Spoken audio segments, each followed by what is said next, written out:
Voilà, vous reconnaissez l'éléphant. Merci à Hélène qui m'a transmis cette photo. Bon, ce qui est un petit peu compliqué pour les sessions infirmières, ou médecins d'ailleurs, c'est pareil, hein, c'est de trouver un équilibre entre de l'information pertinente à donner à des gens qui sont dans des services qui ne pratiquent pas la technique, pour découvrir et puis se rendre compte de l'activité qui existe ailleurs, et puis quand même délivrer une information pour des gens qui connaissent la technique, qui vont peut-être quand même être un petit peu déçus. Donc j'espère quand même apporter quelques informations à ces gens qui sont peut-être même experts en ECMO dans leur service.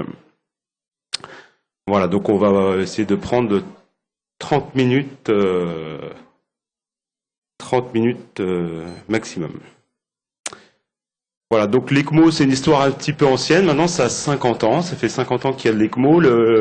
C'est les équipes de chirurgie cardiaque, de circulation extracorporelle, qu'on fait ça dans les années 50. Et puis en 66, vous voyez, on faisait de l'ECMO pendant 5 jours chez un petit chien avec des assistances partielles qui ne mouraient pas.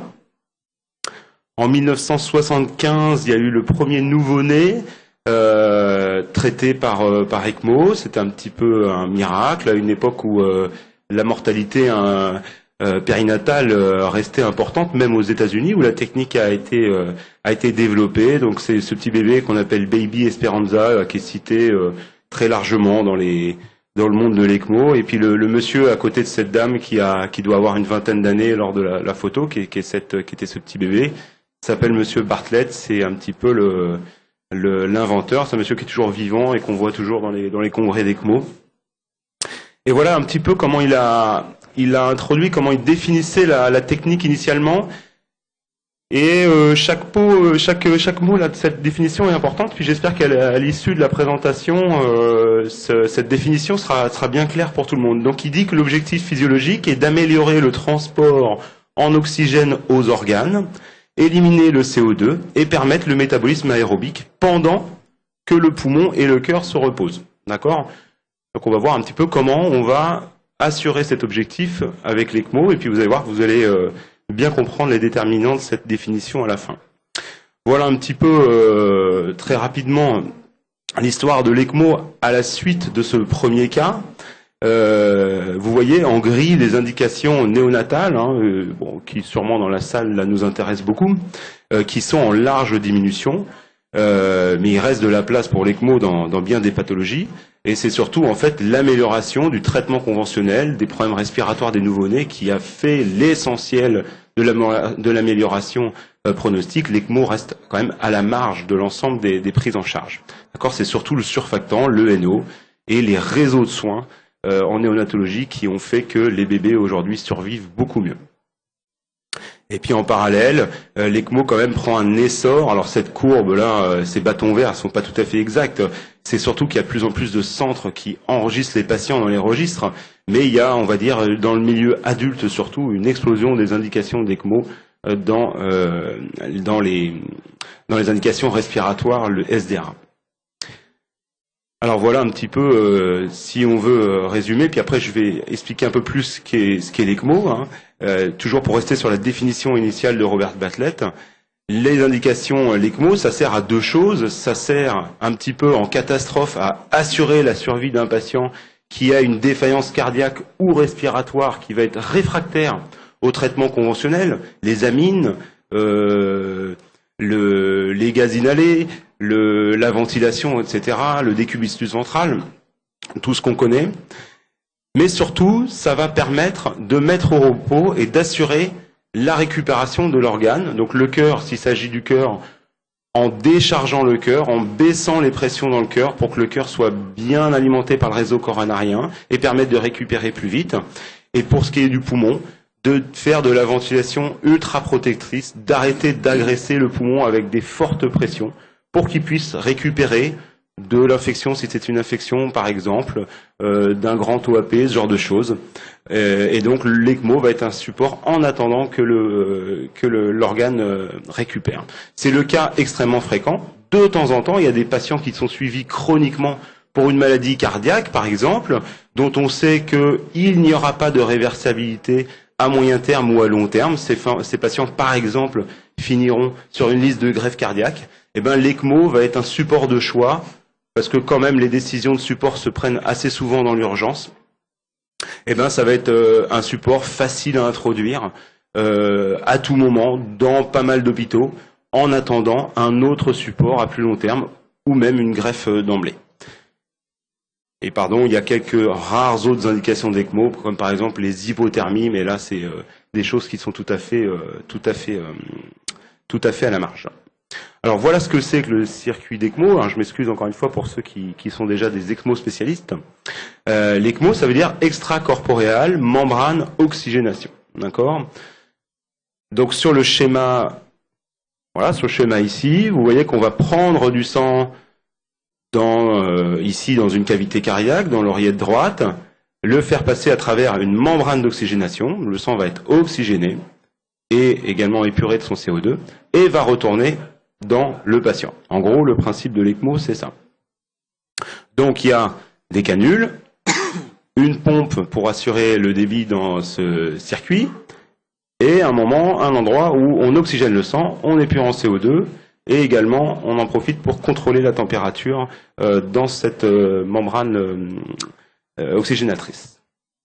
Donc les canules, je ne vais pas trop insister sur ce genre de choses. Il y a des canules artérielles qui sont en général des canules monolumières assez rigides qui sont placées par le chirurgien ou le réanimateur. Et puis des canules veineuses qui sont en général un petit peu plus souples, multiperforées pour assurer un bon drainage veineux. Et ensuite, selon la position des canules, on a des ECMO véno-veineuses, véno-artérielles, centrales, périphériques, jugulaires, fémorales, jugulo-fémorales. D'accord? Alors il y a 3 classes de gens un peu dans l'ECMO. Il y a les gens qui disent véno-artériel, il y a les gens qui disent artério-veineux, et il y a les gens pénibles un peu comme moi qui reprennent les gens qui disent artério-veineux. Donc on parle d'ECMO véno-artériel ou véno-veineux, d'accord? Donc parce que l'ECMO artério-veineuse a existé, il n'y a pas besoin de pompe à ce moment-là, parce que le sang passe très bien du circuit artériel à haute pression vers le circuit veineux à basse pression. Là, on fait l'inverse, on a besoin d'un circuit avec une pompe, puisqu'on prend le sang dans les veines, on chante le cœur et les poumons, et on réinjecte du sang oxygéné avec un certain débit, une certaine pression et un certain débit, vers le réseau artériel pour assurer le débit. D'accord? Et puis si on place ces canules en véno-veineux, on aspire le sang, enfin on ne l'aspire pas, excusez-moi. Le sang passe par gravité dans le circuit et est réinjecté dans le réseau veineux, donc directement dans les poumons, mais le sang est déjà oxygéné et le CO2 est déjà épuré. Par contre, c'est le cœur du patient qui assure le débit cardiaque. D'accord? Donc, différence à ce moment. Donc, autre façon un petit peu de montrer les choses. Donc ici, une cannulation centrale, c'est-à-dire qu'on cannule directement aux abords immédiats du cœur, en général par une ouverture par sternotomie, et on va drainer le sang là où il y en a plus, c'est-à-dire à la confluence des réseaux cave-sup et cave-inf, dans l'oreillette droite, et une fois passé par le circuit, on réinjecte dans l'aorte pour assurer la vascularisation du cerveau notamment, mais aussi des intestins, des reins, etc.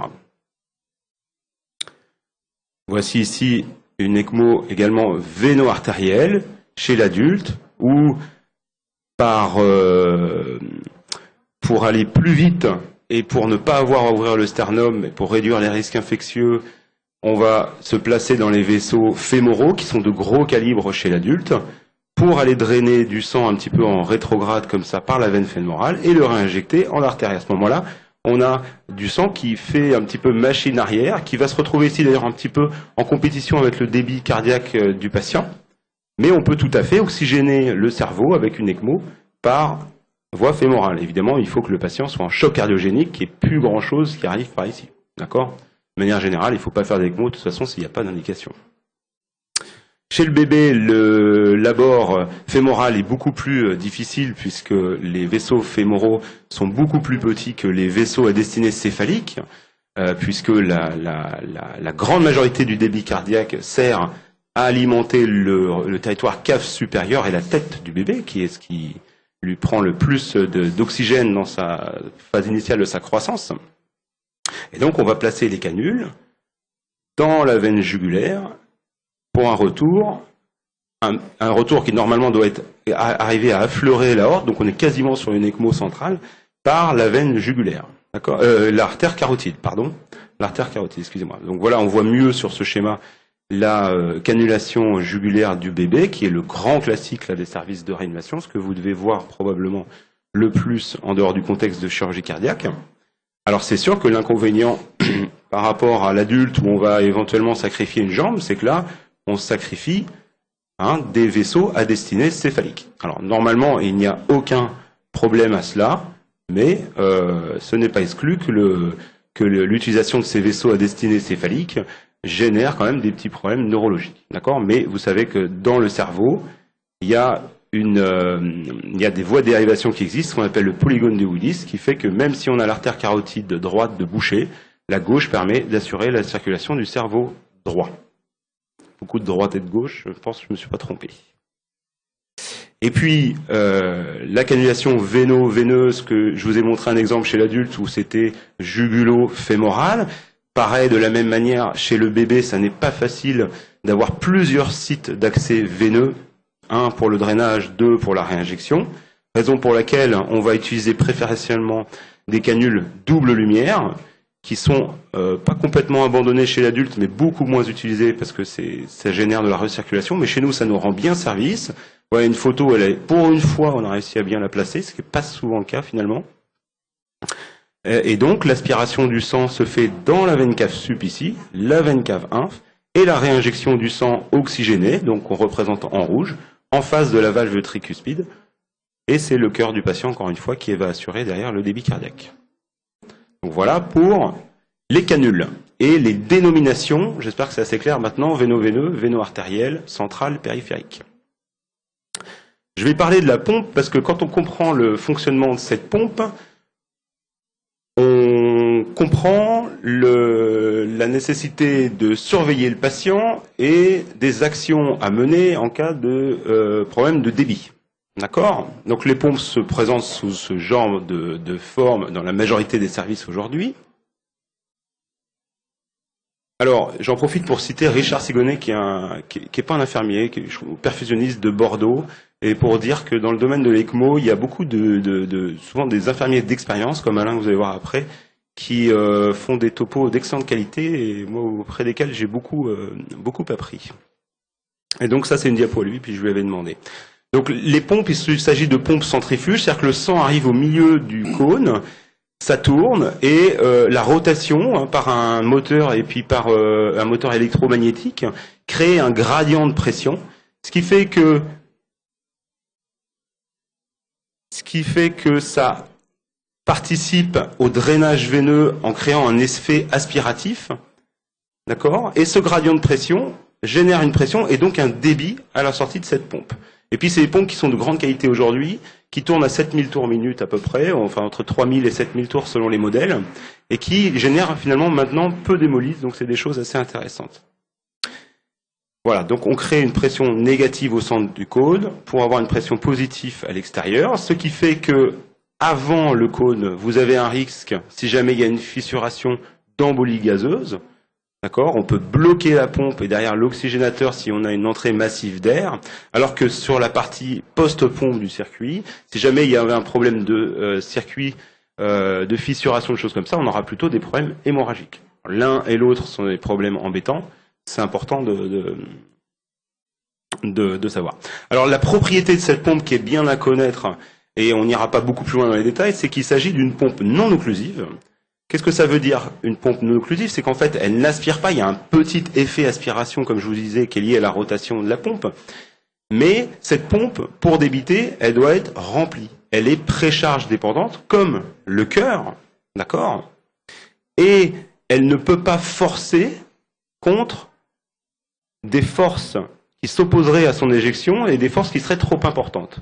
Ces forces qui s'opposent à l'éjection, comme pour le cœur, on appelle ça la post-charge. Et donc, cette pompe est post-charge dépendante. D'accord? Donc, ce sont les propriétés des pompes non occlusives. Donc ça, c'est très important, puisque donc le dépit va dépendre de ce qui remplit la pompe et de ceux qui s'opposent à l'éjection. Donc s'il y a un problème de débit, ça peut être un problème de précharge, donc soit un problème chez le patient, un problème de volémie, il faut estimer la volémie, c'est en général le médecin qui fait ça, ou alors on peut faire des tests de remplissage.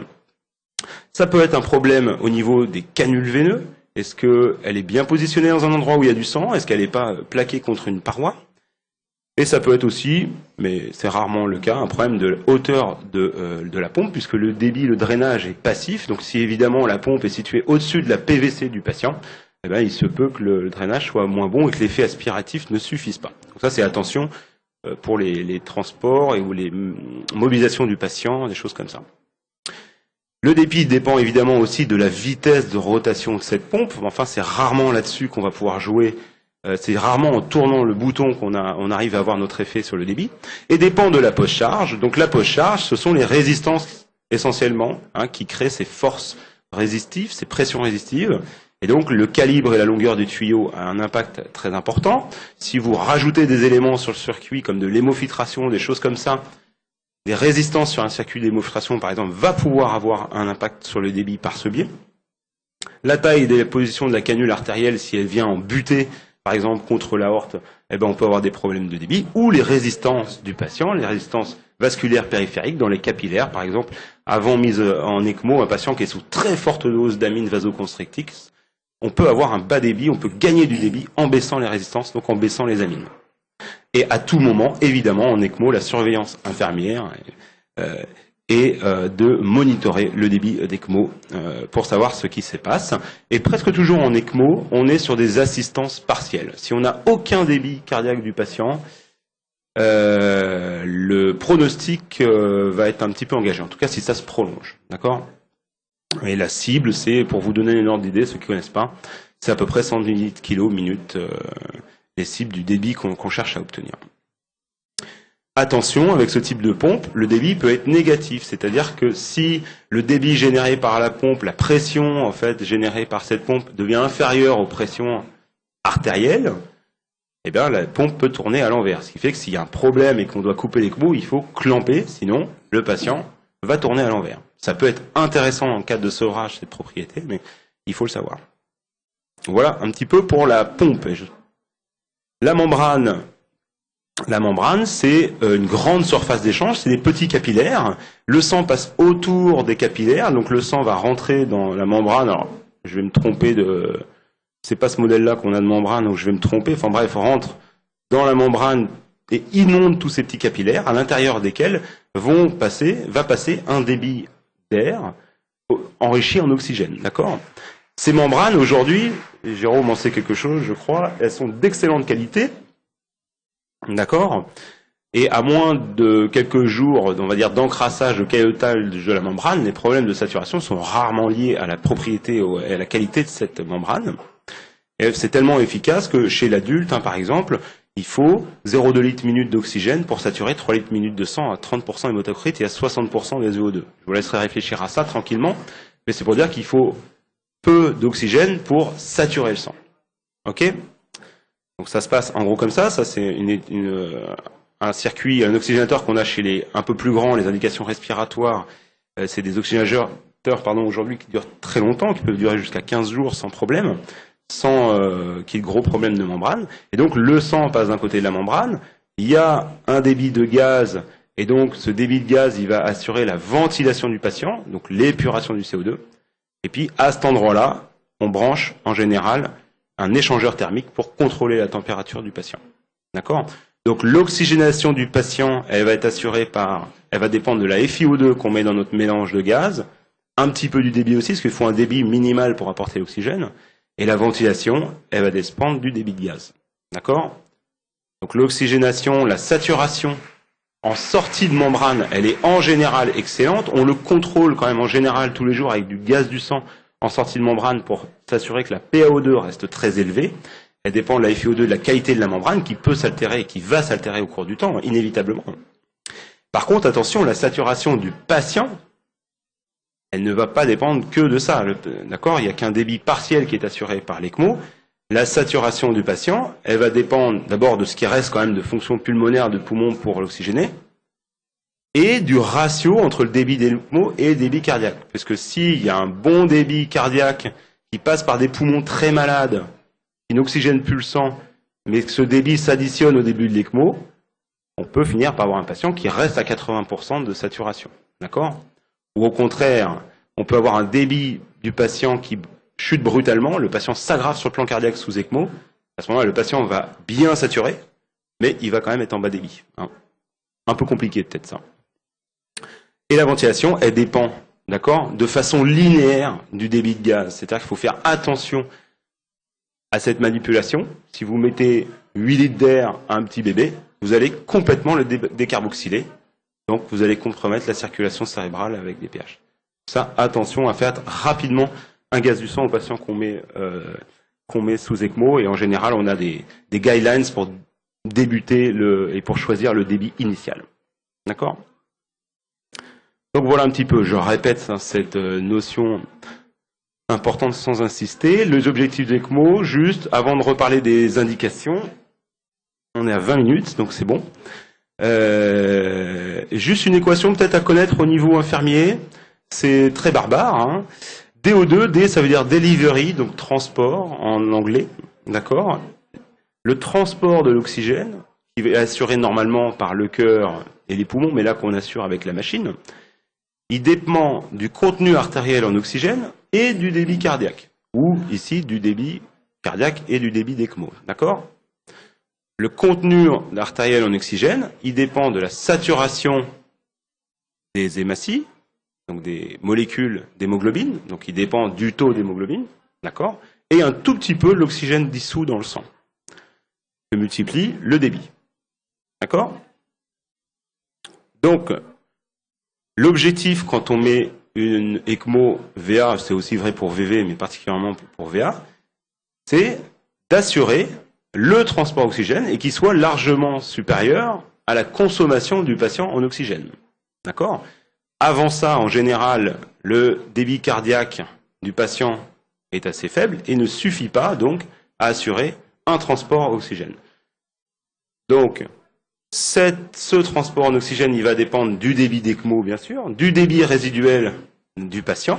Il dépend aussi un petit peu de la VO2, ce que consomme le patient. Si le patient est agité, respire très très fort, consomme énormément d'oxygène ou convulse, eh ben, il y a des choses à faire éventuellement pour qu'il diminue sa VO2, sa consommation d'oxygène. Les sportifs connaissent très bien ce terme. Et puis il dépend aussi de la saturation qu'on va en général réussir à contrôler sous ECMO et du taux d'hémoglobine. D'accord ? Donc pour monitorer l'efficacité de nos supports, là ça va peut-être un petit peu loin, mais on va voir la SVO2 dans le circuit, c'est-à-dire que c'est une fois que le sang est passé dans le patient, la saturation du sang qui revient dans le circuit, d'accord? S'il reste un petit peu d'oxygène dedans, 70% par exemple, bah c'est que le patient a pris l'oxygène mais pas de trop. Si par contre c'est très bas, 40%, 48%, le SVO2, je pense que la plupart des gens connaissent un petit peu les gaz du sang veineux, hein, et ben c'est que probablement le débit n'a pas été suffisant, d'accord? Et puis monitorer l'efficacité du support, c'est aussi monitorer tout simplement notre patient. Le patient, une fois qu'il est mis en ECMO, est-ce qu'il baisse son taux de lactate? Est-ce qu'il reprend une diurèse? Est-ce que quand vous le touchez, il était froid, il redevient chaud? Est-ce qu'il a des bonnes tensions, etc. Et puis la pression pulsée est importante en ECMO véno-artériel, d'accord?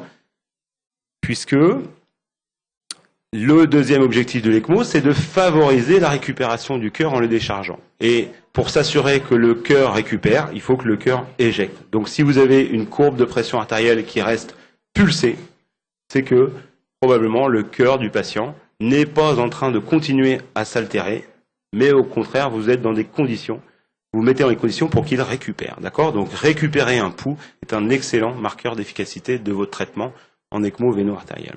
C'est des choses simples, d'accord? Si ça n'est pas le cas, il y a des choses à faire, à voir avec les médecins, bien sûr, mettre des amines, faire des choses pour améliorer la vidange du cœur, décharger le cœur carrément avec des canules, ça devient un peu compliqué. Ok? En véno-veineux, l'objectif, de toute façon, il est toujours d'assurer le transport, mais là, on est dans une circonstance où le problème des déterminants de ce transport d'oxygène, c'est essentiellement la SAO2, c'est moins le débit cardiaque, d'accord? Donc là, notre objectif, ça va être d'assurer une saturation périphérique en oxygène qui va être suffisante pour assurer un transport d'oxygène correct. D'accord? L'objectif de ce support, ça peut aussi être de baisser les pressions pulmonaires et artérielles, mais là, et on le fait pareil avec de l'oxygène, d'accord? Alors, la qualité de ce support, elle va dépendre, là encore, j'ai déjà parlé de ça, du débit d'ECMO sur le débit du patient, du poumon du patient et du taux d'hémoglobine. Et pour monitorer l'efficacité de ce support, tout simplement, on va regarder la saturation périphérique. Avant, vous êtes censé avoir mis une ECMO VV à un patient désaturé. Si tout va bien, le patient est resaturé. Si ça ne va pas, on retourne dans l'algorithme qu'on a présenté avant. Quel est le débit d'ECMO? Quel est le débit du patient? Quelle est la qualité de la membrane? Comment s'assure le drainage? Quelle est la post-charge, etc. OK? Et puis, pareil que pour les ECMO VA, le deuxième objectif de cette ECMO véno-veineuse, c'est d'assurer la ventilation du poumon de façon ultra protectrice. Ce poumon qui, avant l'ECMO, était agressé, se retrouve protégé et on en profite pour diminuer le stress pulmonaire, ce qu'on appelle le stress pulmonaire, en laissant le poumon ouvert tranquillement, mais sans lui appliquer de fortes pressions. Voilà un petit peu. Et donc, de ces notions de physiologie sous ECMO découlent les indications. D'accord? Alors, les indications de l'ECMO, il n'y a pas de maladie pour lesquelles on va indiquer une ECMO. D'accord? Il y a le traitement, l'ECMO n'est le traitement finalement d'aucune maladie. C'est un support qu'on envisage en cas d'échec de toutes les autres stratégies. D'accord? Alors parfois, on observe des miracles de l'ECMO, puis quelque part c'est très important parce que c'est ce qui motive beaucoup les équipes, c'est ce qui motive les infirmiers, les parents, les médecins aussi. On aime faire de l'ECMO parce qu'on observe ça de temps en temps quand même. Et puis beaucoup plus souvent, on a la satisfaction d'avoir participé à un travail d'équipe. Éventuellement, on a évité l'ECMO ou alors on a indiqué l'ECMO, mais dans de bonnes conditions, des choses qui nous semblent satisfaisantes. Les indications classiques, alors, je ne sais pas pourquoi ça fait ça. Pour l'ECMO véno-artériel, ben, c'est tout ce qui est choc cardiogénique. Donc, ces chocs cardiogéniques qui vont être résistants aux amines, avec des lactates qui continuent de monter ou qui ne baissent pas, un pH qui s'aggrave, des SVO2 qui sont très basses. Après, évidemment, avoir mis des amines ou avoir fait un traitement médical, par exemple une tamponnade, par exemple une coronarographie, des choses comme ça. On a aussi ces indications après les arrêts cardiaques quand il persiste une défaillance cardiaque. Et voilà, l'indication dépend de la cause. Et puis dans le respiratoire, donc les ECMO véno-veineuses, c'est la gravité de l'atteinte pulmonaire qui, en général, fait qu'on va indiquer le recours à l'ECMO. Bon, il y a un terme sur lequel je ne vais pas insister, c'est l'index d'oxygénation. C'est-à-dire que c'est un petit peu un critère composite de sévérité qui va tenir compte de la FiO2, mais aussi des pressions appliquées sur le poumon. Et donc, selon les pathologies, que ce soit des hernies, des ARDS, etc., il y a des petites variations dans les indications, mais en général, c'est donc la sévérité pulmonaire résistante à une ventilation, à des traitements bien menés, comme le NO, comme le décubitus ventral, comme d'autres traitements, qui vont faire indiquer l'ECMO. D'accord ? Donc, la majorité des ECMO véno-artériels, en tout cas pour notre centre et dans les registres, c'est au sens large dans le parcours des cardiopathies congénitales. Avant, dans une découverte, par exemple, un petit peu inopinée d'une cardiopathie congénitale méconnue, ou alors après la chirurgie, c'est le plus fréquemment le cas. Et puis aussi les maladies qui touchent le cœur en priorité, ou parmi d'autres organes qui vont toucher le cœur, comme les myocardites qui peuvent être septiques, qui peuvent être aussi des maladies métaboliques ou des problèmes neurologiques, adrénergiques, des choses comme ça. Les intoxications aussi, c'est plutôt chez l'adulte. Et le sepsis, ça rejoint la notion de myocardique, puisque le sepsis chez l'enfant, puis chez l'adulte aussi, peut avoir une expression myocarditique un petit peu prépondérante, et qui fait que ce soit une bonne indication d'ECMO. Et puis, il y a des choses un peu à la marge, comme la réanimation des arrêts cardiaques, dans lesquelles on peut intégrer l'ECMO si toutes les conditions sont réunies. D'accord ? Les indications respiratoires, en général, et en attendant d'autres études, on considère que c'est pour les classes des patients particulièrement sévères, au stade initial de la maladie, chez un patient dont on pense qu'il n'a pas une maladie irréversible des poumons, qu'on va indiquer l'ECMO. D'accord? Peut-être qu'un jour, les adultes, et puis nous peut-être un jour aussi, prouveront que c'est intéressant d'utiliser l'ECMO un petit peu plus précocement pour diminuer un peu plus rapidement les pressions de ventilation. Mais on n'en est pas là, et pour l'instant, on utilise l'ECMO dans des situations relativement assez extrêmes. Les contre-indications, c'est les patients qui ont un risque de saigner, c'est-à-dire les plus petits poids, les petits bébés en dessous de 34 semaines ou 36 pour certains, d'aménorrhée, pardon. Les contre-indications héparines, le patient qui saigne déjà de sa tête, le patient qui a un saignement hémorragique, un saignement traumatique, quelque chose comme ça. Il y a des problèmes techniques, en dessous de 1800 grammes, c'est difficile d'aller faire de l'ECMO. Puis il y a des maladies pour lesquelles le bénéfice n'est pas démontré, comme la greffe de moelle osseuse, les maladies neurodégénératives, etc. On ne fera pas mieux pour l'avenir de l'enfant avec l'ECMO que de ne pas en faire, donc on n'en fait pas en général. On a, nous, un petit document pour récapituler dans le service toutes les indications. Ça fait une belle diapositive, mais je suis le seul à m'en servir. Et voilà. Et puis très rapidement, avant de passer à Alain, je vous présente 2-3 petits tracts cliniques. Je suis désolé pour ceux qui étaient là mercredi, c'est les mêmes. Juste pour montrer qu'il y a une diversité dans l'ECMO. Ici, un petit bébé qui a une inhalation méconiale, qui va présenter une HTAP réfractaire et puis un état de choc à Saint-Brieuc. Une belle indication du MAC. Voilà, on a mis une ECMO, une canulation véno-artérielle. On voit que le petit bout de la canule qui doit être un petit peu plus loin, là, qui va dans la carotide. Ça s'est pas mal passé. Sa maladie a été réversible assez rapidement. Et puis malheureusement, il a présenté une complication hémorragique de l'ECMO. C'est pour rappeler aux gens que de temps en temps, il y a des miracles, de temps en temps, il y a des non-miracles. On était très déçus de ce cas. Ici, un cas qu'on a partagé avec l'équipe de Jérôme de hernie diaphragmatique qui va finalement bien évoluer. Donc, vous voyez qu'on est dans un contexte assez différent, quand même assez, on va dire, ultra spécialisé. Donc, dans ce cas-là, on a pu mettre une canule véno-veineuse à ce petit patient qui a été opéré sous ECMO, puis qui a eu un parcours difficile, parce que quand on est sous ECMO, quand on a une hernie, c'est en général qu'on a une forme très grave, ou qu'il y a un accident de parcours. Donc lui, il a une forme grave, et puis ici, on va plus être un peu plus dans le miracle de l'ECMO, qui est à démontrer quand cet enfant va grandir, mais c'est un enfant qui avait une myocardite aiguë, septique, dans le cadre d'une méningococcémie. Tableau qui n'est pas si fréquent finalement, qui a très bien récupéré sous ECMO, ça a bien marché. Et puis maintenant, on attend un petit peu qu'elle se retape complètement. Voilà un petit peu. Je vais passer ça. Je voulais juste très rapidement parler du rôle des infirmiers. Ce topo a eu quelque chose de très bon, c'est que je me suis aperçu quand même, en le préparant, en discutant avec les infirmiers, qu'on n'a pas forcé sur la formation du personnel dans le service. Donc ça va être le cas.